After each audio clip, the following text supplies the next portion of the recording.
আপনারা শুনছেন countless tales, গল্প যেখানে অল্প নয়।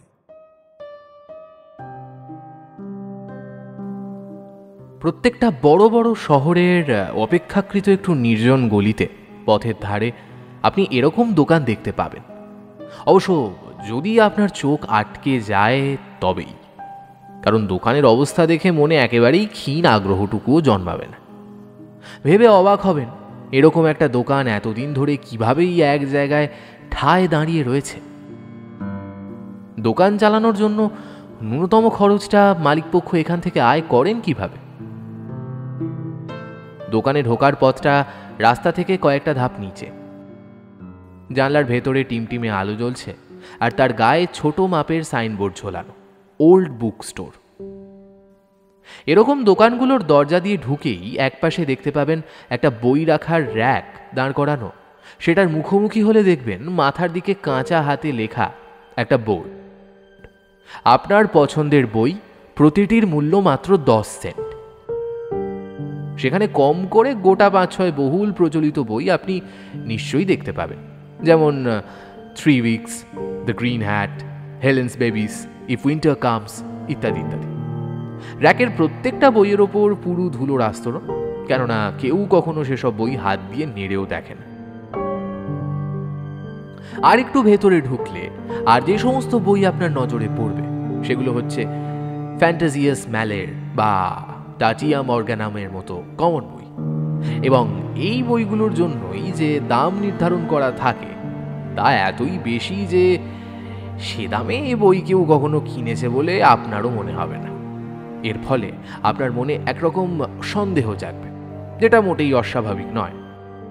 আপনাকে ভাবতে বাধ্য করবে যে তার মানে দোকানের মালিক নিশ্চয়ই গ্রন্থপ্রেমী খদ্দেরদের জন্য সঙ্গোপনে অন্য কিছু সরবরাহ করে থাকে।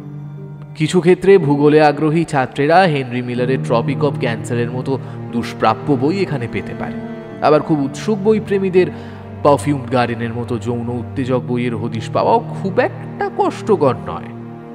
এত সত্ত্বেও একটা কথা অস্বীকার করার কোনো উপায় নেই যে এই সমস্ত দোকানের বিক্রি বাট্টা খুবই নগণ্য। তাই আপনি নিশ্চয়ই ভেবে অবাক হবেন বছরের পর বছর ধরে এই সমস্ত দোকানের মালিকেরা কিভাবে তাদের পেট চালায়।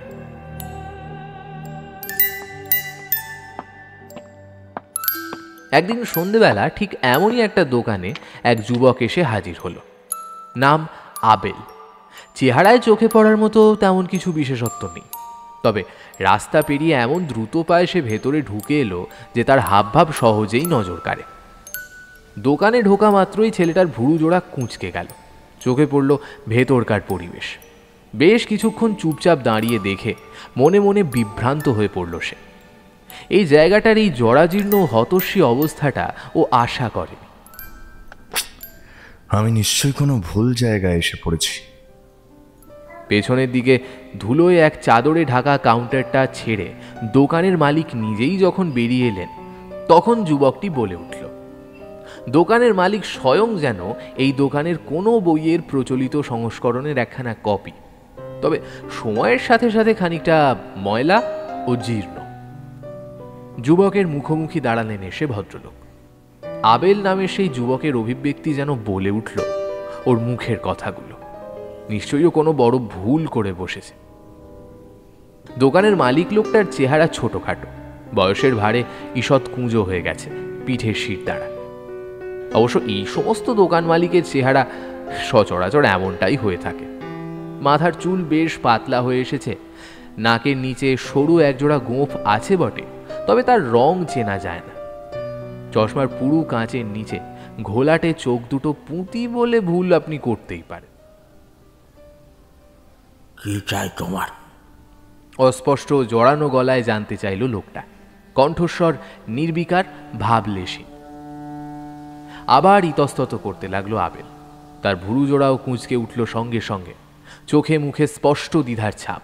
ভাবল কোনো একটা বই চাইবে কিনা তার কাছে, কিন্তু মুখে বলে উঠল, না, সেরকম কিছু না, একটু এই ঘুরে দেখছি আর কি।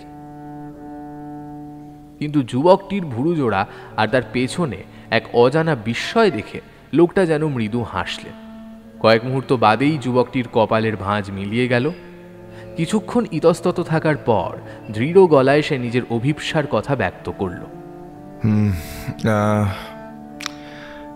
আসলে একটা বিষয় নিয়ে পড়াশোনা করার জন্য আমি আপনার দ্বারস্থ হয়েছি, সেজন্য একটা বিশেষ বই লাগবে আমার। কি কি বই? পুরু লেন্সের চশমার পেছনে কাঁচের পুঁতিগুলো যেন সামান্য নেচে উঠল। মৃদুমন্দ মাথা ঝাঁকালো লোকটা। প্রথমটা ইন্ট্রোডাকশন অফ মার্ডার, দ্বিতীয় বইটা death on the instalment plan, আর 3 নম্বরটা হলো দ্য প্রাইস ইজ রাইট। দোকানদার এবার সরাসরি যুবকটির দিকে চোখ তুলে তাকালে। ঘোলাটে দুটো পুঁতির বদলে এখন সেখানে এক জোড়া অন্তর্ভেদী দৃষ্টি জলজল করছে। এগুলো খুবই দুষ্প্রাপ্য বই, তবে এ ব্যাপারে হয়তো আমি তোমাকে কিছু সাহায্য করতে পারি। ও হ্যাঁ, ভালো কথা, তোমাকে আমার কাছে কে পাঠালো? এমনই একজন পাঠিয়েছে যে আমায় এটাও বলে দিয়েছে যে আপনি এরকমই একটি প্রশ্ন করবেন এবং উত্তরে যেন আমি সাইলেন্ট থাকি। সমাজদারের মতো লোকটা ঘাড় নাড়ল। হ্যাঁ, তাহলে চলো ভেতরে বসেই আমরা না হয় দরকারি কথাবার্তাটুকু সেরে নিই। একটু দাঁড়াও, আগে দোকানটা বন্ধ করি। বয়সের ভারে দোকানের দরজাটা বেশ পুরনো হয়ে গেছে, কলকবজাগুলো নড়বড়ে, জং পড়েছে, তাই অনেকটা কষ্ট করে পাল্লা দুটোকে ঠেলে বন্ধ করতে হলো। লোকটা এরপর ইলেকট্রিক সুইচের দিকে হাত বাড়াল। আলো বন্ধ করে অবশেষে একটা অন্ধকার সরু প্যাসেজ পেরিয়ে দোকানের পেছন দিকের একটা ঘরে হাজির হলো দুজনে। এই ঘরটা দোকান ঘরের সম্পূর্ণ উল্টো দিকে। বাইরে থেকে দেখে যে এই জায়গায় এরকম একটা ঘর আছে সেটা বোঝা শক্ত। বেশ সাজানো গোছানো ঘরটা, আলোটাও বেশ উজ্জ্বল, আসবাবপত্রগুলো পরিপাটি, ছিমছাম। বসো। একটা খালি চেয়ারের দিকে ইঙ্গিত করলেন দোকানের মালিক। তোমার নামটা এখনো পর্যন্ত বললে না তো? নাম Abel, Charles Abel. Okay, nice to meet you Abel. আমি হলাম মিস্টার কেইন, আমাকে তুমি এই নামই ডেকো। যুবকটির কপালের ভাঁজ মিলিয়ে গেল। এক রাশ বিস্ময় ঝরে পড়ল ওর গলা দিয়ে। মানে আপনি সেই ব্যক্তি? মুখে কিছু না বলে কেইন মাথা নাড়ালেন, তারপর বললেন, ব্যবসা করি সব সঙ্গে করে এনেছো তো? হ্যাঁ, এই যে ক্যাশ প্রায় $1000, সবই খুচরো এর মধ্যে অবশ্য, একটু গুনে নিন। মিস্টার কেইন $5-10 নোটগুলো গোনা শেষ করলেন। বোধহয় টাকার অঙ্কটা তার পছন্দ হয়েছে। এবার চোখ তুলে মাথাটা আবার উপর নিচে নাড়িয়ে বললেন, তুমি এখানে যার খোঁজে এসেছো আমি সেই লোক। এখন যে বিষয়ে পড়াশোনা করতে এসেছো তার ব্যাপারে খুলে বলো তো দেখি। তারপর তোমার স্কুল, পড়াশোনা শুরু হবে। তবে তার আগে তো তোমায় সব কিছু খোলসা করে বলতে হবে। তাহলে আর দেরি কেন? খুলে বলে ফেলো আবেল, কাকে খুন করবে বলে মনস্থির করেছো?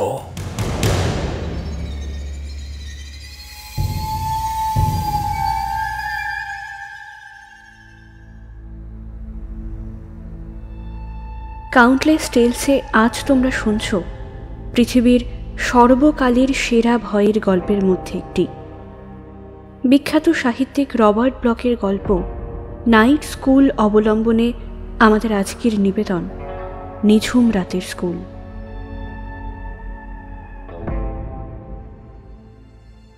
সেই প্রথম যেদিন আবেল এই পুরনো বইয়ের দোকানে হাজির হয়েছিল তারপর থেকে প্রায় 1 সপ্তাহ কেটে গেছে। নিয়ম করে প্রত্যেক দিন রাত 9টায় হাজির হয়েছে আবেল। ওর অধ্যাবসায় দারুণ, ছাত্র হিসেবেও অসম্ভব রকমের আগ্রহী। কত কিছুই না শেখার আছে এ বিষয়ে। মিস্টার কেইন শিক্ষক হিসেবে যথেষ্ট যোগ্য, আর তাই আবেলও খুশি। সে ওর খুশির কথা কেইনকে জানিয়েওছে। সে ভেবেছিল প্রশংসা শুনে গুরু হয়তো খুশি হবে। তার বদলে কেইন মুখ বেঁকিয়ে বললেন, সবাই কি বলে জানো? বলে হাতে কলমে এ কাজ না করলে আদতে ভালো শিক্ষক হওয়া যায় না। তাহলে বলতে চান আপনি নিজে হাতে কাউকে কখনো খুন করেননি, তাই তো? কেন একটু অপ্রস্তুত হলেন। তার চোখে মুখে এক ধরনের অস্বস্তির ছাপ ফুটে উঠল। দুর্ভাগ্য আবেল, দুর্ভাগ্য। আমার জীবনের দুর্ভাগ্য, আর কি বলবো।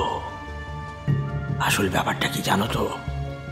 রক্ত আবেল, রক্ত। রক্ত আমি একেবারেই বরদাস্ত করতে পারি না। হিমোফোবিয়া রয়েছে আমার। রক্ত দেখলেই আমার হাত পা কেমন হিম হয়ে আসে, মাথার ভেতরটা ঝিমঝিম করে। সে কারণে সাহস করে দোকানের মধ্যে একটা ইঁদুরের কলও পাততে পারিনি। বুঝলাম। আচ্ছা, এই দোকানটা তো শুধু লোক দেখানো ভরং মাত্র, এটা তো আপনার আসল ব্যবসা নয়। সেদিক থেকে তুমি অবশ্য ঠিকই বলেছ। মাস্টারই হচ্ছে আমার আসল পেশা। আবেল আর না হেসে থাকতে পারল না, সঙ্গে সঙ্গেই অবশ্য ক্ষমাও চেয়ে নিল। সরি, আমার এই ধৃষ্টতার জন্য মাফ করবেন। তবে এরকম একটা দোকানের পেছনের ঘরে বসে আপনি যে নিজের মনে নিখুঁত খুনের প্ল্যান ভেজে চলেছেন, এ কথা ভাবলেই আমার কেমন হাসি পায়। এর মধ্যে তুমি এত হাসির খোরাক কোথায় পেলে ছোকরা? কেন এবার তার চেয়ার ছেড়ে উঠে দাঁড়ালেন। পুরনো বইয়ের কারবারিদের দুরবস্থার কথা যদি জানতে, তবে তোমার ওই হাসি সব পেটের মধ্যে সেঁধিয়ে যেত। একটা মানুষকে তো খেয়ে পড়ে বাঁচতে হবে, তার তো কিছু রুজি রোজগার দরকার। দাঁড়ান দাঁড়ান, তার মানে আপনি বলতে চান যে এ কাজে আপনি একা নন, আপনার মতো আরো অনেক পুরনো বইয়ের কারবারিরা। শোনো শোনো মিস্টার আবেল, যেসব খবরে তোমার কোনো প্রয়োজন নেই তার মধ্যে তুমি অযথা মাথা গলাতে যেও না। আর একটা কথা, এখানে যা কিছু প্রশ্ন করার সব আমি করব। তোমার কাজ হবে প্রতিটি প্রশ্নের যথাযথ জবাব দেওয়া, বুঝেছ? জবাবটা নিখুঁত এবং বিস্তারিত হওয়া চাই। কোন রকম ঢাক ঢাক গুড়গুড় আমি কিন্তু বরদাস্ত করব না। তো 1 সপ্তাহ হতে চললো তুমি আমার কাছ থেকে নিয়মিত লেসন নিচ্ছ, কিন্তু কে তোমার অভীষ্ট শিকার সে সম্পর্কে ঠোঁটে একেবারে কুলু পেটে বসে আছো। এবার কাজের কথাই এসো দেখি। ছেড়ে কাশো, বলো বলো বলো, তুমি কাকে ভ্যানিশ করার মতলব ভাবছ? আমি ব্যস্ত মানুষ, আরো অনেক মক্কেল আছে আমার, তাদের দেখভালের দায়িত্ব তো এই আমাকেই নিতে হবে নাকি? সবই আমি আপনাকে বলবো, তবে পুরোপুরি আমার সন্দেহ দূর হবার পর। অর্থাৎ কিভাবে নিখুঁত খুন করতে হয় সেটা আপনি আমাকে ঠিকমতো শেখাতে পারবেন কিনা, সবার আগে সেই বিষয়ে আমি নিশ্চিত হয়ে নিতে চাই। নিখুঁত খুন? আদতে ওটা কোনো ব্যাপারই নয়। নিজের হাতে আমি কখনো খুন করিনি, এটা খুবই খাঁটি কথা, কিন্তু তা বলে খুনের সাক্ষী থাকিনি তা ভেবো না। বহুবার বহুবার বহু খুনের প্রত্যক্ষদর্শী সাক্ষী থেকেছি আমি। আমার এই কথাটা তুমি ধ্রুব সত্যি বলে ধরে নিতে পারো। আমাদের এই শহরের কথাই ধরো না কেন, এখানে রোজ গড়ে কটা করে খুন হয় তার কোনো ধারণা আছে তোমার? এবং প্রায় 60%-এরও বেশি খুনের কোনো কিনারাই হয় না শেষ পর্যন্ত। সেই মামলাগুলো অসমাপ্তই থেকে যায় বরাবরের মতো। এমনকি খুনের ব্যাপারে সন্দেহ করার মতো তেমন কারুর হদিশও পাওয়া যায় না। পুলিশ কাউকে খুঁজে পায় না। এটাকে নেহাত ভাগ্যের খেলা ভেবে ভুল করো না। এসব ক্ষেত্রে বেশিরভাগ খুনি খুনটা করার জন্য বাইরে থেকে অন্য কারুর মদত পেয়েছিল কোনো বিশেষজ্ঞের পরামর্শ। এই এখন যেমন তুমি আমার কাছ থেকে পাচ্ছ। ওয়েস্ট কোস্টে ব্ল্যাক ডালিয়া মামলাটার কথা কি তোমার মনে আছে? হ্যাঁ, সেটাও কি আপনার পরিকল্পনা মাফিক ঘটেছিল? আমার এক নাছোড়বান্দা ছাত্রের জন্যই শেষ পর্যন্ত ব্যাপারটা আমাকে ঘটাতে হয়েছিল। যেসব ছাত্রের শেখার প্রচন্ড আগ্রহ আছে, তার সামান্য একটু সাহায্য পেলে আমি যে কত তাজ্জব কাণ্ড ঘটাতে পারি, ওটা তারই সামান্য একটা নিদর্শন মাত্র। একটা সিগারেট ধরিয়ে জোরে টান দিল আবেল। আপনি যে ভাওতা দিচ্ছেন না সেটা আমি বুঝবো কেমন করে? কারণ ওই খুনটা আমার কাছে কেমন বেখাপ্পা আর নিরর্থক মনে হয়েছিল। কেন ওপর পাটির দাঁত দিয়ে নিচের ঠোঁটটা কামড়ে ধরলেন। ওই খুনের ওটাই হচ্ছে মূল কথা। বিগত 1 সপ্তাহ ধরে তোমাকে যা বলছি তার সমস্তটা তুমি ভুলে মেরে দিয়েছ। এসো এসো, খুব সংক্ষেপে সেগুলো আরো একবার আমরা ঝালিয়ে নিই। চটপট জবাব দাও, একটা খুনের পেছনে কোন কোন কারণ লুকিয়ে থাকতে পারে? 3টে। আপনি নিজেই বলেছেন 3টে। 1 নম্বর হচ্ছে প্রয়োজন। যেমন? যেমন মানে কারোর প্রতি করুণাবশত কেউ হয়তো কোনো দুরারোগ্য ব্যাধিতে ভুগছে বা এই জাতীয় কোনো কিছু। টাকা কড়ি নিয়ে খুন খারাপের ঘটনা তো আকছারই ঘটতে থাকে। আবার স্বামী বা স্ত্রীর মধ্যে কেউ যখন একে অন্যজনের কাছ থেকে মুক্তি পেতে চায়, অবশ্য তার জন্য ডিভোর্সের নিষ্প্রয়োজনীয় ঝামেলা ও কেচ্ছা কেলেঙ্কারির উদ্ভব হয়, সেটাও অবশ্য অনভিপ্রেত। বাহ, চমৎকার। এবার 2 নম্বর। 2 প্রচণ্ড ক্রোধ, তীব্র ঈর্ষা, সাংঘাতিক শত্রুতা। আর 3 নম্বর? 3 নম্বর নিছক খেয়াল অথবা নির্ভেজাল মানসিক আনন্দ চরিতার্থ করার জন্য। না, নির্ভেজাল নয়, ভেজাল আনন্দের জন্য। কেন আবেলের ভুল শুধরে দিলেন। অন্ততপক্ষে আমার কাছে এই 3 নম্বরদের কোনো ভূমিকা নেই। এরা হচ্ছে মানসিক ব্যাধিগ্রস্ত খুনি, অর্থাৎ সাইকোপ্যাথ। কখনো কোনো সাইকোপ্যাথকে আমি আমার ছাত্র হিসেবে গ্রহণ করি না। এর একমাত্র কারণ, এরা যে ঠিক ঠিক আমার নির্দেশ মেনে চলবে তার কিন্তু কোনো নিশ্চয়তা নেই। কিন্তু আমার তো বদ্ধমূল ধারণা ছিল যে ব্ল্যাক ডালিয়ার সেই কেসটার পিছনে নির্ঘাত কোনো সাইকোপ্যাথের হাত আছে। হ্যাঁ, এই তো এবারে ধীরে ধীরে তোমার মগজে বোধ বুদ্ধির উদয় হচ্ছে। আসলে পরিকল্পনা মাফিক ওইভাবেই গোটা ব্যাপারটা সাজিয়ে তোলা হয়েছিল। আগাগোড়া ব্যাপারটা তাহলে সুনির্দিষ্ট পরিকল্পনা অনুযায়ী ঘটেছিল? অবশ্যই, সে কথা তো আগেই তোমাকে বলেছি। এ শহরে অর্ধেকের বেশি খুনের কিনারা না হওয়ার পেছনে মূল কারণটা আসলে কি? কারণটা হচ্ছে খুনের পেছনে কোনো মোটিভ বা উদ্দেশ্য লুকিয়ে আছে, তার হদিশ না পাওয়া। খুনের মোটিভ জানতে পারলেই পুলিশের পক্ষে খুনিকে ধরার কাজটা খুব সহজ হয়ে দাঁড়ায়। আমরা কলকাঠি নেড়ে এই মোটিভটাকেই ওলট পালট করে দিই। তাই আপাত দৃষ্টিতে ব্যাপারটা একরকম মনে হলেও হাততে কিন্তু সম্পূর্ণ আলাদা। বছর 20 আগেও সেই সমস্ত গোয়েন্দা কাহিনীর প্রচুর চাহিদা ছিল, যাদের মধ্যে খুনের নানা রকম জটিল পদ্ধতির বিস্তারিত বিবরণ দেওয়া আছে। বিষাক্ত ছুঁচ, তুষারের ছুরি দিয়ে খুন, তালাবদ্ধ ঘরের হরেক রকম ধাঁধা, টেপ রেকর্ডারে কণ্ঠস্বরের নকল অ্যালিবাই তৈরি করা এবং এই ধরনের আরো অনেক কিছু। এগুলো সত্যি যে কত সোজা, এখন ভাবলেও দারুণ মজা লাগে। তুমি যদি তোমার সাদামাটা বিচার বুদ্ধি প্রয়োগ করে কাউকে খুন করো, আর সে খুনের যদি কোনো প্রত্যক্ষদর্শী সাক্ষী না থাকে যে সঙ্গে সঙ্গে দৌড়ে গিয়ে থানায় খবর দেবে, তবে খুনের দায় থেকে নিষ্কৃতি পাওয়াটা আসলে কোনো ব্যাপারই নয়। তার আগে স্বাভাবিক কতগুলো শর্ত অবশ্য তোমায় পালন করতে হবে। যেমন ফিঙ্গারপ্রিন্ট, রক্তের দাগ, মিনিমাম 1 ফোঁটা ব্লাড স্টেইনও আপাতত দৃষ্টিতে তুচ্ছ কিন্তু খুব ভয়ানক। এই সমস্ত ত্রুটি বিচ্যুতি সম্পর্কে পুরো দস্তুর সচেতন হতে হবে। খুনের ইউনিক পদ্ধতির জন্যই পুলিশ ইদানিং খুনিদের নাগাল পায় না। শতকরা যে 40-45 জন খুনি ধরা পড়ে, তারা এই সহজ সাধারণ শর্তগুলোর কথা ভুলে যায়। যে সমস্ত খুন করা হয় স্বার্থের তাগিদে, সেখানে এই খুনের দরুন কারা কারা লাভবান হবে পুলিশ প্রথমে তাদের খোঁজ করে। তাদের মধ্যে থেকে আসল খুনিকে চিনে নেওয়া অভিজ্ঞ পুলিশের পক্ষে মোটেই কষ্টসাধ্য ব্যাপার নয়। ক্রোধ ও ঈর্ষার দ্বারা চালিত হয়ে যারা খুনগুলো করে, তারা প্রায়শই অন্ধ হয়ে কাজ করে। তাই কোনো না কোনো সূত্র তারা অকুস্থলে ফেলে আসে, তাই অতি সহজেই পুলিশের হাতে ধরা পড়ে যায়। হ্যাঁ, যে সমস্ত খুনের ব্যাপারে আমি প্রত্যক্ষভাবে মদত জুগিয়েছি, তাদের প্রত্যেকটির পেছনেই একটা করে যথার্থ কারণ ছিল।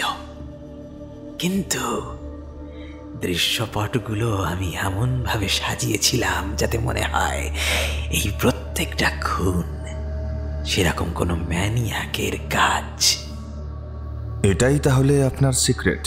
কেন, আমার কাছে তোমায় যে পাঠিয়েছে এ বিষয়ে সে তোমাকে কিছু জানায়নি?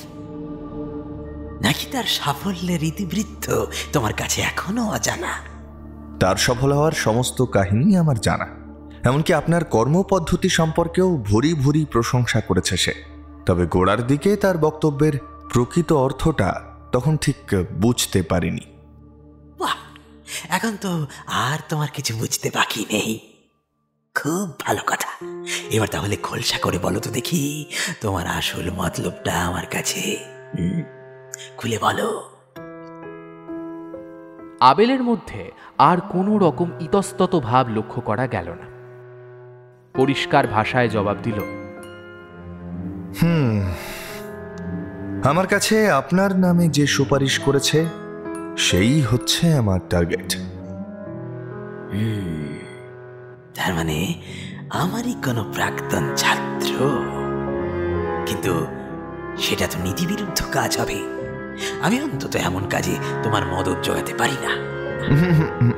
আপনি নিশ্চিন্ত থাকতে পারেন, কারণ আমি কখনো আপনাকে তার নাম জানাবো না। আর নামটা না জানতে পারলে আপনার নিজের বিবেকের কাছেও তো জবাবদিহি করতে কোনো অসুবিধা হওয়ার কথা নয়। তা তোমার নিশ্চয়ই কোনো ব্যক্তিগত আক্রোশ আছে ওর উপর? তা তো আছেই, তবে বিশদভাবে সবকিছু খুলে বলে আমি আপনার মনটাকে ভারী করে তুলতে চাই না। শুধু এইটুকু জেনে রাখুন, আমি যে তাকে প্রচণ্ড রকম ঘৃণা করি তার বিন্দু বিসর্গ কিছুই সে জানে না। তাই আমাকে সন্দেহ করার মতো সামান্যতম কোনো কারণও নেই তার। অতএব আপনার বক্তব্য অনুযায়ী মানানসই একটা পরিবেশ ইতিমধ্যেই আমি গড়ে তুলতে পেরেছি। অতএব বুঝতেই পারছেন, ওই খুনটার সঙ্গে কেউ আমাদের নাম জড়াতে পারবে না। এর পেছনে আমাদের যে কোনো উদ্দেশ্য থাকতে পারে তারও হদিশ কেউ পাবে না। এখন ভেবেচিন্তে আমাকে এমন একটা জুৎসই পদ্ধতি বাতলে দিন যাতে আপাত দৃষ্টে মনে হয় খুনটা কোনো মানসিক বিকারগ্রস্ত রোগীর কাজ। আর আপনি তো বললেন সাইকোপ্যাথের কেস এখন এত বেড়ে চলেছে যে এদেশে তাদের ধরাও কঠিন হয়ে পড়ছে। চেয়ার ছেড়ে উঠে দাঁড়িয়ে কেন ঘরের মধ্যে পায়চারি শুরু করলেন। তোমার কথা শুনে ব্যাপারটা আমার কাছে খুবই সহজ আর সাদামাটা বলে মনে হচ্ছে। অবশ্য তুমি যদি সবকিছু আমার কাছে সত্যি বলে থাকো। অ্যাবসলিউটলি, জিসাসের দিব্যি। তোমার কথা শুনে মনে হচ্ছে তুমি যদি... একটু থেমে খানিক ভেবে আবার নিজের কথার খেই ধরল কেন। লোকটাকে ভুলিয়ে ভালিয়ে কোনো নির্জন জায়গায় নিয়ে গিয়ে গলা টিপে সাবার করে দাও, তারপর সেখান থেকে পালিয়ে যাও। এটা খুব সহজেই করতে পারবে বলে আমার বিশ্বাস। খুনের সহজ সরল পদ্ধতিগুলোকেই খুনিকে শনাক্ত করার ব্যাপারে অনেক সময় কঠিন হয়ে পড়ে। একটা কানাগলির মধ্যে কারুর মাথায় কোনো লাঠি দিয়ে মেরে পালিয়ে যাও, দেখবে খুনির হদিশ পেতে গিয়ে পুলিশ একেবারে ল্যাজে গোপনে হয়ে যাবে। হ্যাঁ, কিন্তু স্যার আপনি বলতে চান আপনার এই পরামর্শের মূল্য পুরো $1000? তবে আমি তোমাকে খানিকটা বিষও জোগাড় করে দিতে পারি। তা দিয়ে... মানে সাইকো কিলার বিষ দিয়ে লোক মারে বলে তো জীবনে কখনো শুনিনি। তাছাড়া কিছু মনে করবেন না, এতক্ষণ ধরে এত সব আলাপ আলোচনার পর আপনার কাছ থেকে আমি কিন্তু আরো অনেক চমকপ্রদ কিছুর আশা করেছিলাম। চমকপ্রদ কিছু?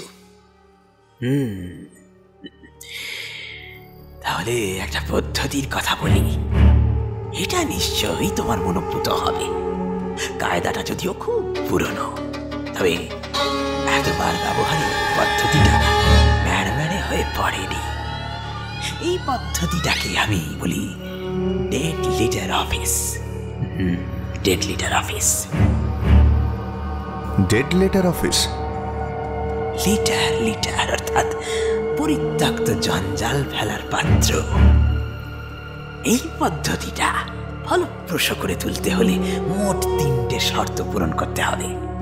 কি কি শর্ত? বলছি, প্রথমত খুনি তার শিকারকে লোভ দেখিয়ে এমন কোনো নির্জন জায়গায় নিয়ে যাবে যেখানে খুনির পক্ষে শিকারকে খতম করা খুব একটা দুঃসাধ্য হবে না। যদিও তোমার এত নাক সিটকোনোর পরেও বলবো, একদম সোজাসুজি মাথায় বাড়ি মারা কিংবা গলা টিপে প্লেন স্ট্র্যাঙ্গুলেশনই সব থেকে সহজ এবং নিরাপদ।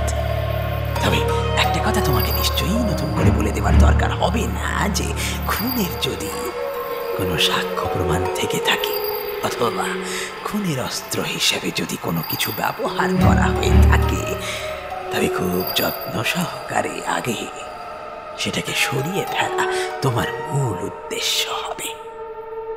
এইটুকু করতে পারবে তো? হ্যাঁ, আমার পক্ষে সেটা কোনো কঠিন কাজ নয়। ভালো ভালো। আমার 2 নম্বর শর্ত হলো, খুনির একটা গাড়ি থাকা খুব জরুরি।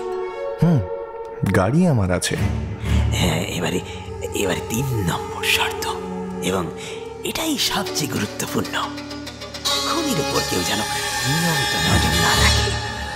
নিজের খুশি মতো সে যেন শহরের সর্বত্র ঘুরে বেড়াতে পারে। এমনকি সে যদি 2-4 দিনের জন্য শহরের বাইরে কোথায় যায়, তাহলেও কেউ যেন তার কোনো খোঁজ খবর না করে। ভব ঘুরে বলতে সচরাচর যেমনটা বোঝায়, অনেকটা সেরকম আর কি। আমি সম্পূর্ণ একা মানুষ। তাছাড়া সপ্তাহখানেকের জন্য অফিস থেকে ছুটির ব্যবস্থাও করে নিয়েছি আমি। বাহ, তাহলে তো কেল্লা ফতে বলতে হবে। এখন দরকার শুধু একটা নিখুঁত খুনের পরিকল্পনা করা, ডেড লিডার। হ্যাঁ, এই ডেড লিডারই হচ্ছে সর্বোত্তম পন্থা। তার ফলে পুলিশ খুনের কায়দাটা নিয়ে এত হিমশিম খাবে যে তখন খুনের মোটিভ নিয়ে মাথা ঘামানোর মতো কোনো সুযোগই পাবে না। আচ্ছা, তো তার জন্য আমাকে কি করতে হবে? এখনো তোমার মাথায় ঢোকেনি? প্রথমে তুমি সহজ সরল পদ্ধতিতে লোকটাকে খুন করবে, আমি যেমনটা বলে দিয়েছি ঠিক সেইভাবে। তারপর একটা ভারী কাটারি বা কসাইয়ের দোকানের মাংস কাটার জন্য যে ধরনের ধারালো ছুরি ব্যবহার করা হয়, তার সাহায্যে মৃতদেহটাকে টুকরো টুকরো করে ফেলবে। সাধারণত কিভাবে টুকরোগুলো করা হয় সেটা আমি আমার অভিজ্ঞতা থেকে বলছি। পুরো থেকে গোটা পাটা হবে 2 টুকরো, গলা থেকে পেট পর্যন্ত তাই। পুরো হাতের প্রথম টুকরোটা হবে কাঁধের কাছ থেকে কবজি পর্যন্ত, দ্বিতীয় অংশ হবে কবজির নিচে থেকে। মাথা গোটাটাই থাকবে, অর্থাৎ সব মিলিয়ে খণ্ড হবে 13টা। আনলাকি 13, সংখ্যাটা অমঙ্গল। কিন্তু আশা করছি তুমি নিশ্চয়ই এই জাতীয় কুসংস্কারে বিশ্বাসী নও। না না না, ওসব নিয়ে মোটেই মাথা ঘামাচ্ছি না। তবে টুকরোগুলো নিয়ে কি করব সেটা জানার জন্য ভীষণ কৌতূহল হচ্ছে। কি আবার করবে? আলাদা আলাদা 13টা প্যাকেট করে ফেলবে। ফ্রিজে জিনিসপত্র রাখার জন্য যে ধরনের প্লাস্টিক ব্যাগের দরকার লাগে, সেই রকম ব্যাগ লাগবে 13টা। তার মধ্যে কিছু মোটা বাদামি ব্রাউন পেপার আর বাঁধার জন্য শক্ত সুতো। কসাইরা যেরকম সুতো ব্যবহার করে ঠিক সেই রকম। খেয়াল রাখবে সুতো যেন শেষ পর্যন্ত কম পড়ে না যায়। তারপর প্যাকেটগুলো তৈরি হয়ে যাবার পরে তার গায়ে নাম ঠিকানা লিখে স্ট্যাম্প লাগিয়ে পার্সেল হিসেবে ডাক বাক্সে ফেলে দেবে। কিন্তু 13টা ভারী প্যাকেজ। তাই তো জানতে চেয়েছিলাম তোমার গাড়ি আছে কিনা। আর শুধু গাড়ি থাকলেই চলবে না, হাতে পর্যাপ্ত সময়ও থাকা চাই। কারণ ওগুলো তো তুমি একই জায়গা থেকে পোস্ট করবে না। তোমাকে গাড়ি নিয়ে আশেপাশের ডজনখানেক শহরে ঘুরে বেড়াতে হবে। আগে একটা ম্যাপ জোগাড় করে দেখে নাও 3-4 মধ্যে তোমার পক্ষে কত দূর পর্যন্ত ঘুরে আসা সম্ভব। জায়গাগুলো এমন ভাবে বাঁচবে যাতে একটার সঙ্গে আর একটার কোনো যোগসূত্র না থাকে। এভাবে পুলিশকে মিসলিড করে দেওয়াই তোমার উদ্দেশ্য। এসব খুঁটিনাটি তোমাকে পরে শেখাবো। প্ল্যান পরে করবে, এগুলো কাজের মধ্যেই পড়ে। একটা অন্যতম প্রধান অঙ্গ বলতে পারো। ডাক টিকিটগুলো অবশ্য তুমি আগে ভাগেই কিনে রেখে দেবে। আমার মতে 3 সেন্টের স্ট্যাম্পের একটা কি দুটো পাতা কিনে রাখাই বুদ্ধিমানের কাজ হবে, কারণ কেউ সেগুলো বিশেষভাবে খেয়াল রাখে না। কিন্তু পার্সেলগুলো পাঠাবো কাদের কাছে? যে শহরগুলোয় তুমি ঘুরবে এই কদিনে, সেখানকার ফোন গাইড দেখে পছন্দ মতো র্যান্ডাম কয়েকটা ওই নাম বেছে নিও। তবে আর একটা কাজও তুমি করতে পারো। এই পদ্ধতিটা একেবারে নতুন। লাশকাটা ঘরের 13 জন পাহারাদারের ঠিকানায় ওগুলো পোস্ট করো বিভিন্ন শহরে 13 জন পাহারাদারদের কাছে।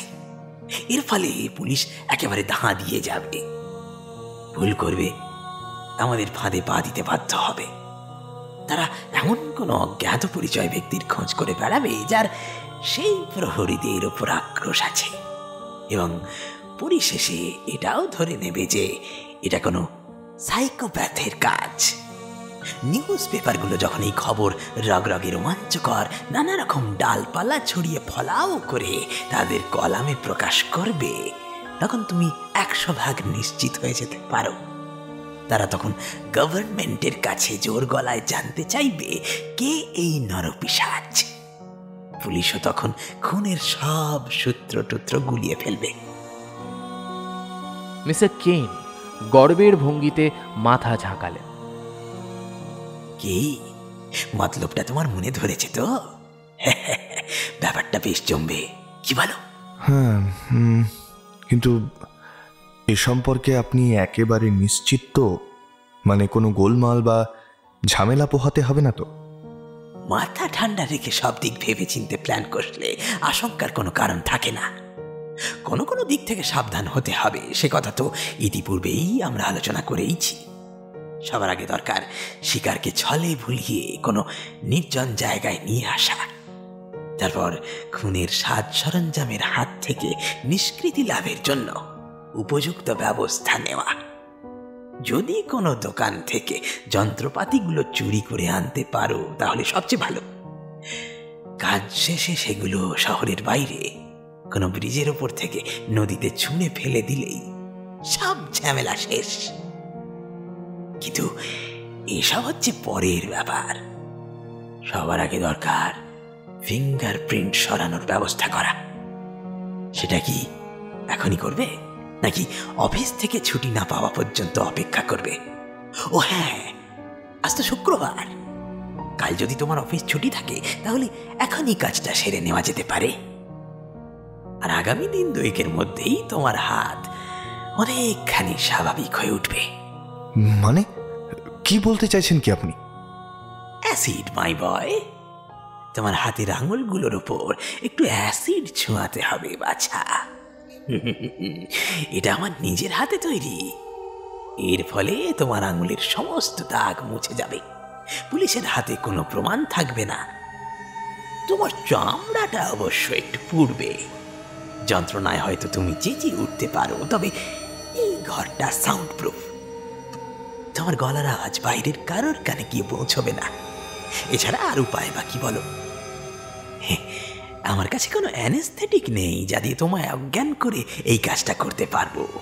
অ্যাসিড, চিৎকার, সত্যি এখন? আবেলের গলার স্বর কেমন যেন কেঁপে উঠল, তবে মিস্টার কেন তার ছাত্রের কথায় কান দিলেন না।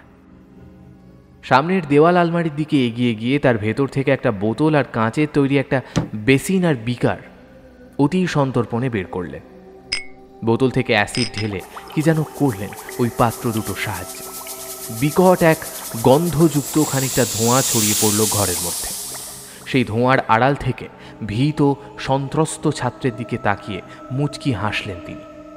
এদিকে এসো। প্রথমে একটু জ্বালা করবে ঠিকই, কিন্তু মনে রেখো এই পদ্ধতি অনেক কম কষ্টকর। ধরা পড়লে ইলেকট্রিক চেয়ারে বসে মৃত্যুবরণ করার চেয়ে এর যন্ত্রণা অনেক অনেক কম। আমার রসিকতা কিছু মনে করো না।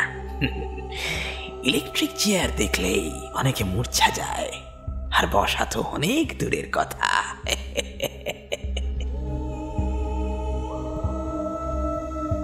হাতে ব্যান্ডেজ জড়িয়ে এবং তার উপর মোটা গ্লাভস পরে সেদিন একটু রাত করেই ওই পুরনো বইয়ের দোকান ছেড়ে বেরিয়ে এলো আবেল। তারপর যেদিন সে আবার সেই গুপ্ত স্কুলে এলো, ইতিমধ্যে তখন 1 সপ্তাহের বেশি সময় কেটে গেছে। রাত তখন বেশ গভীর। দোকানের দরজায় বহুক্ষণ নক করার পর পা টেনে টেনে মিস্টার কেন এসে দরজা খুলল। অন্ধকারের মধ্যে দিয়েই সরু প্যাসেজ পেরিয়ে পেছনের ঘরে পৌঁছল দুজনে, নিঝুম রাতের সেই স্কুলে। দোকানের মালিকের চোখের দৃষ্টিতে তীব্র কৌতূহল। আবেলের হাতে থলের মতন জিনিসটার দিকে অবাক দৃষ্টিতে তাকিয়ে প্রশ্ন করলেন, এতদিন ছিলে কোথায়? এই সেই দিনের পর ফাইনাল ইনস্ট্রাকশনটাও নিতে এলে না। এদিকে আমি ভেবে মরছি। আবেল মৃদু হাসল। অযথাই আপনি আমায় নিয়ে চিন্তা করছিলেন। এতদিন আপনার কাছ থেকে যা তালিম পেয়েছি সেটাই আমার কাজের পক্ষে যথেষ্ট ছিল। খুব ভালোভাবে শেষ করেছি কাজটা। কি বললে? ইতিমধ্যেই কাজটা তুমি হাসিল করে ফেলেছ? কবে করলে? কই এ সম্পর্কে কাগজে তো কোনো উল্লেখ দেখলাম না। দেখবেন কিভাবে? সবকিছু তো আমি খুব ভেবে চিন্তে করেছি। আপনার প্রত্যেকটা নির্দেশ মেনেছি অক্ষরে অক্ষরে। গলা টিপে শ্বাস বন্ধ করে খুন করেছি লোকটাকে। আঙুলে অবশ্য তখন একটু ব্যথা ছিল, তবে তাতে আমার কাজের কোনো অসুবিধা হয়। অন্ধকার কানাগুলির মধ্যে ঘটে যাওয়া এই খুনকে সাধারণ কোনো ছিনতাইবাজের কাজ বলেই হয়তো ধরে নিয়েছে পুলিশ। আর তাছাড়া কাগজের ভেতরের পাতায় খুব ছোট করেই ছাপা হয়েছিল খবরটা, তাই হয়তো আপনার নজর এড়িয়ে গেছে। এই নিন, পড়ে দেখুন। কাগজের ছোট্ট একটা কাটিং আবেল ওর মাস্টারের দিকে বাড়িয়ে দিল। আগ্রহ সহকারে তার উপর চোখ বোলালেন প্রৌঢ়। অবশেষে ধীরে সুস্থে ঘাড় নাড়লেন। প্রিস্কুল? ও তো ছোকরা। কিন্তু আমি ভেবেছিলাম তুমি হয়তো নামটা আমায় জানাবে না। এখন তো আর তাতে কিছু এসে যায় না। আপনার ওই পুরনো ছাত্রটি তো আমাকে আপনার কাছে পাঠিয়েছিল। হ্যাঁ, কার সঙ্গে যেন ওর একটা রেশারেশি ছিল বলে শুনেছিলাম। ওর কোনো শত্রু নাকি ওর কাছ থেকে ওর ফিয়ন্সেকে ছিনিয়ে নিয়ে গিয়েছিল। তবে সবচেয়ে আশ্চর্যের ব্যাপার হচ্ছে সেই ছেলেটার ওপর ডিসকোলের কোনো রাগ ছিল না। ওর সমস্ত আক্রোশ গিয়ে পড়ল মেয়েটার ওপর। তাকে খুন না করা পর্যন্ত ওর মনে শান্তি হচ্ছিল না। সেই মেয়েটি তখন সেই ছেলেটার সঙ্গে একটা ফ্ল্যাটে থাকতো, তাই সেই খুনটার মোটিভ ধামাচাপা দেওয়ার জন্য অনেক ঝামেলা পোহাতে হয়েছিল আমাদের। অনেক চিন্তা ভাবনার পরে অবশেষে মতলবটা মাথায় এলো। আমরা ম্যাড বোম্বের অ্যাপ্রোচ কাজে লাগিয়েছিলাম। বদ্ধ উন্মাদ হাইজ্যাকাররা যেমন এক এক সময় ব্যাগের মধ্যে লুকিয়ে বোমা নিয়ে প্লেনে ওঠে, মাঝ আকাশে সেটাকে ধ্বংস করে দেয়, ঠিক সেরকম। তবে প্লেনের ক্ষেত্রে এবারে সেটা করা হয়েছিল বাসে। কিন্তু মেয়েটার ব্যাগের মধ্যে বোমা ফিট করা হয়নি। তাতে মোটিভটা খোঁজার সময় ধরা পড়ে যাওয়ার সম্ভাবনা থাকত। বোমটা লুকিয়ে রাখা হয়েছিল ছুটি কাটিয়ে সেনা ক্যাম্পে ফিরে যাওয়া একজন সৈন্যের সুটকেসে। আমরাও সুযোগ মতো সেরকম একজনের হদিশ পেয়েও গেছিলাম। কিন্তু সেসব বলে আমি তোমায় বোর করব না। কিন্তু আমাদের পরিকল্পনা সফল হয়েছিল। হ্যাঁ, 4 জন মারা গিয়েছিল, 3 জন ইনজোর্ড হয়েছিল। তবে হ্যাঁ, মেয়েটা মারা গিয়েছিল ঠিক। বাবা, তোমার স্মৃতি তো দারুণ। 2 বছর আগের ঘটনা ঠিক মনে আছে তোমার? নাকি এ সম্পর্কে প্রিস্কুল তোমাকে কিছু জানিয়েছিল? ও আমাকে কিছু বলেনি। এটা শুধু আমার আন্দাজ মাত্র, কারণ আমি ছিলাম ওর সেই প্রতিদ্বন্দ্বী। যে মেয়েটাকে ও খুন করেছে সে ছিল আমার। আমরা দুজন দুজনকে ভালোবাসতাম, একসঙ্গে ঘর বাঁধবো বলে ঠিক করেছিলাম, কিন্তু ডিসক্রোলি শেষ পর্যন্ত। তাই বলো? এবার বুঝলাম ডিসক্রোলের উপর তোমার প্রতিশোধ নেওয়ার আসল কারণ। ব্যাপারটা স্বাভাবিক। তা তো বটেই। যাক, কাজটা তো এখন বেশ ভালোই ভালোই মিটে গেল, আর কোনো ক্ষোভ রইল না তোমার। শেষ ভালো যার, সব ভালো তার।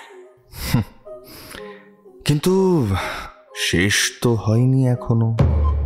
হয়নি? আবেল ধীরে সুস্থে তার থলের ভেতর থেকে একটা বড় সাইজের ধারালো ছুরি আর একটা কাটারি বের করলো। কেন? আপনি তো নিজের মুখেই কবুল করেছেন যে খুনের ব্যাপারে ডিসক্রোলকে আপনিই মদত জুগিয়েছিলেন, আর সেই জন্যই এগুলো। আরে দাঁড়াও দাঁড়াও। মিস্টার কেনের গলার স্বরটা অস্বাভাবিকভাবে কেঁপে কেঁপে উঠল। আমাকে খুন করলে তুমি তুমি কিন্তু নিষ্কৃতি পাবে না।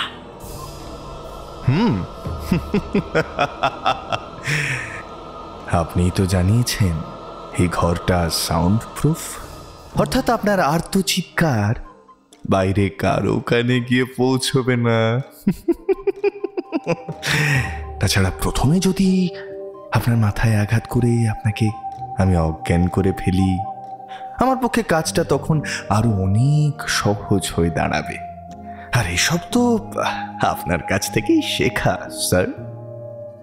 আবেল দরজার রাস্তাটা আটকে দাঁড়িয়ে ব্যাগ থেকে বের করা কাটারিটা নিয়ে একটা ট্রায়াল দেওয়ার মতো করে চালিয়ে উঠল।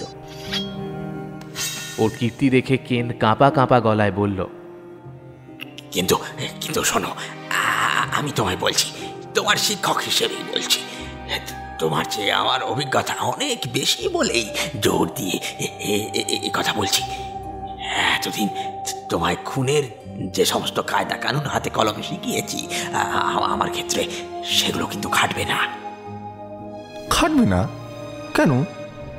আমার হাতে অনেক সময় আছে। আপনি দেখুন, এক্ষেত্রে আমি আপনাকে একটা ছোট্ট মিথ্যে বলেছি। অফিস থেকে আমি 2 সপ্তাহের ছুটি নিয়েছি, 2 উইকস, নট 1। তাই শহর শহর ঘুরে বেড়ানোর জন্য আমার হাতে যথেষ্ট সময় আছে। তাহলেও তুমি ধরা পড়ে যাবে। কেউ না কেউ কোথাও না কোথাও ঠিক জানতে পেরেছে, তোমার খবর রেখেছে যে তুমি রাতের পর রাত আমার এখানে এসেছো। আর আমি যখন নিখোঁজ হয়ে যাব, আমায় কেউ দেখতে পাবে না তখন। পাবে না কেন? আপনি তো আর বরাবরের জন্য এখান থেকে কোথাও উধাও হয়ে যাচ্ছেন না, শুধু সপ্তাহ খানেকের জন্য ছুটি কাটাতে যাচ্ছেন। দিন 7 বাদেই আবার ফিরে আসবেন। কি বুঝতে অসুবিধা হচ্ছে? আসলে বরাবরের মতো এখান থেকে যে নিখোঁজ হবে সে হচ্ছে আমি। দুনিয়ার কেউ আর আমার খোঁজ পাবে না। উধাও হয়ে কোথায় যাবে? উধাও হয়ে কোথায় যাবে? কোথায় আবার যাব? এখানেই ফিরে আসব, ঠিক এখানেই, আপনার বইয়ের দোকানে।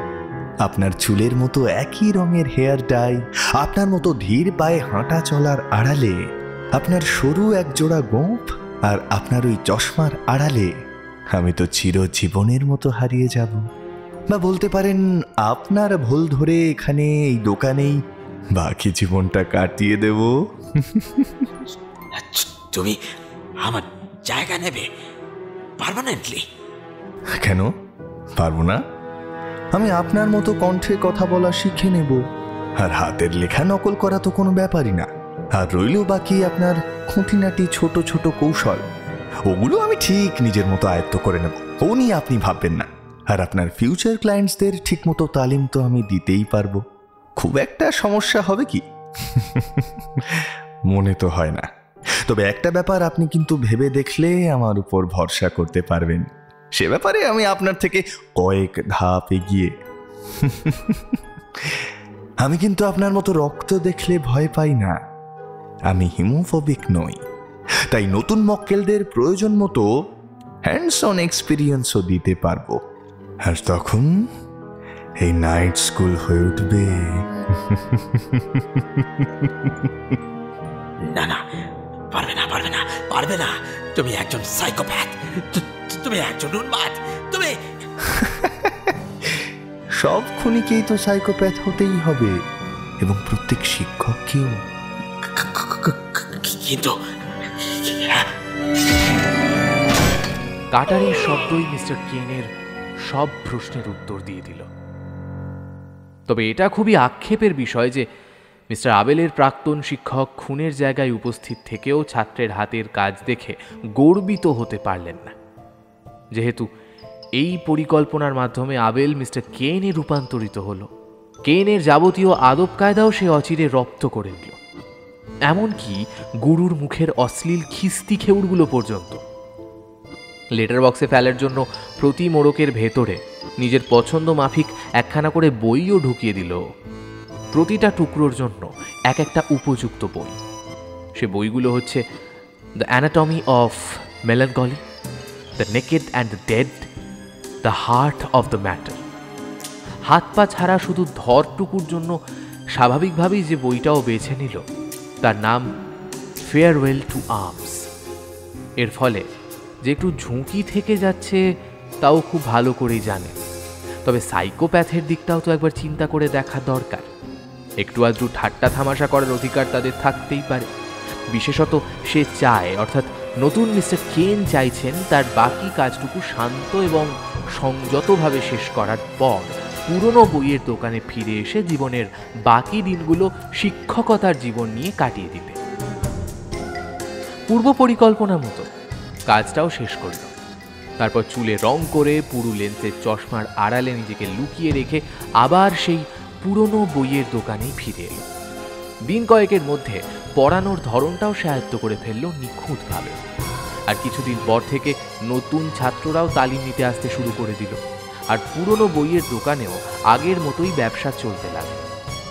হ্যাঁ, এরকম বইয়ের দোকান আপনি দেখতে পাবেন প্রত্যেকটা বড় শহরের অপেক্ষাকৃত একটু নির্জন গলিতে পথের ধারে, অবশ্য যদি আপনার চোখ আটকে যায় তবেই।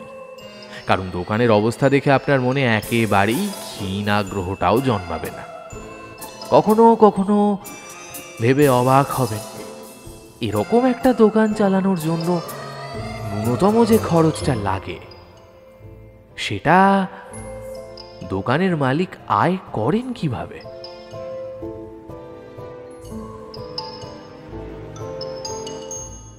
আজ তোমরা শুনলে বিখ্যাত সাহিত্যিক রবার্ট ব্লকের গল্প নাইট স্কুল অবলম্বনে নিঝুম রাতের স্কুল। গল্প পাঠে ফ্রিকি ফ্রাইডে স্টোরিজ চ্যানেল থেকে ছিল সায়ন্তন।